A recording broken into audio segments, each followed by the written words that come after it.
Main questions people ask. Some U.S. media reported President Trump vetoed targeting the Supreme Leader in this operation. Is the Supreme Leader Khamenei still within your targets? Look, there's so many fake news. I won't get into each one of them, but I can tell you that our goal is, first of all, to free ourselves from the dual annihilationist threat that I described before, the nuclear and the ballistic missile. But also, if we can help you achieve your freedom, that is a noble and worthy cause, because you're noble and worthy people. And let me tell you, I talked about the torment, the subjugation of the women in Iran. And I know your great slogan, Zan, Zandegi, Azadi. I think that... that says it all. Well, it does say it all. It's, it's woman, life, freedom. Let me tell you about one woman that is fighting now this horrible regime, this criminal regime. It's a woman pilot. She worked in the Prime Minister's office for 2 years. She's now a navigator in one of our planes over the skies of Tehran. Yes, she's targeting those missile sites. She's targeting those nuclear sites. But in a way, she's fighting for Iranian women. She's fighting for all free peoples everywhere. And I think that the sympathy that we have is so strong. You're not our enemy. We're not your enemy. We have a common enemy. And we're resolutely fighting them. And I believe you'll have an opportunity to be free soon. Prime Minister, let me ask again. Is Supreme Leader Khamenei still within your targets?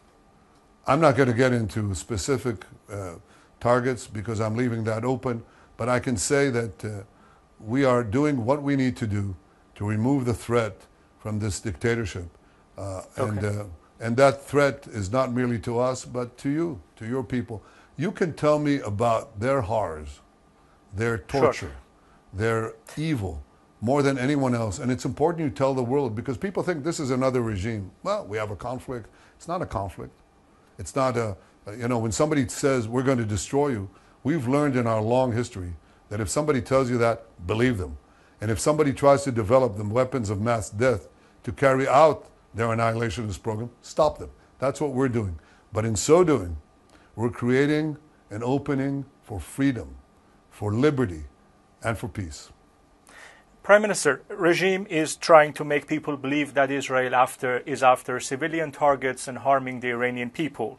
What is your reaction? And can you please, it's a very good opportunity to clarify right now in this show about this claim by the regime that you are after civilian targets and, civilians in Iran. Well, I'm glad you asked me that, Puria, because it's the very opposite.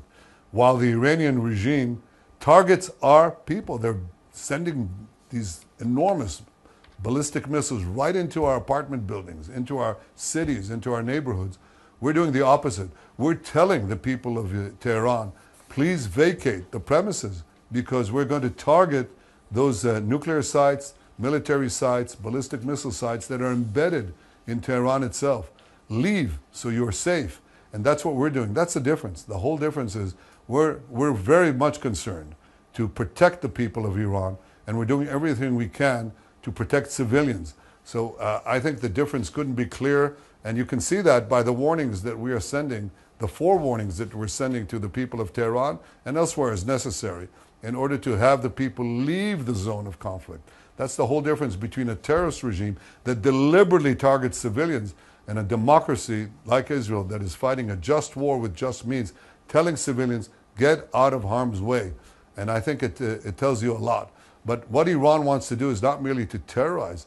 They want nuclear terror. We know that they are planning to give their proxies, including the Houthis, nuclear weapons. This is nuclear terrorism gone amok. This will jeopardize the peace of the entire world. This is evil against good. And it's time for good people to stand up with the good people of Iran and good people everywhere against this madness foisted on all of us by this radical tyranny. It's about to end. It should end, and we will make it end.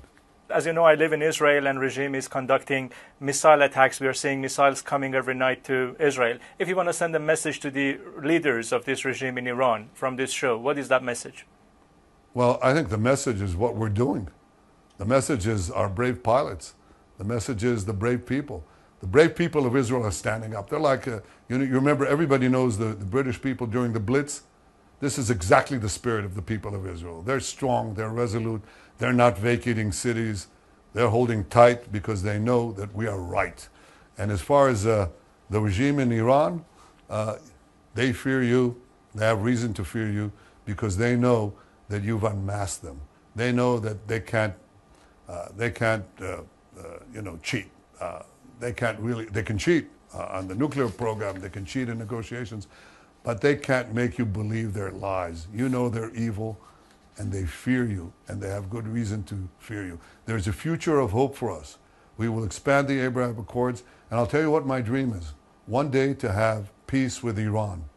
One day for you to visit Israel freely, I mean the people of Iran, and one day for me and Israelis to visit Iran freely. That will be a new world, and we're marching to it. In fact, I think we're moving it that much closer by what we're doing today. My message to the tyrants of Tehran, look at what we're doing to you in Tehran. That is our message. And last question, Prime Minister, what is your personal message to the Iranian people? I am sure millions of them are watching this show tonight. I believe in you. I respect you. I admire you.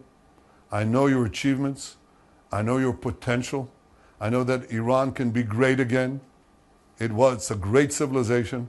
And this theological thuggery that has kidnapped your country will not stand for long. And you are the future, not them. That's my message to you, people of Iran.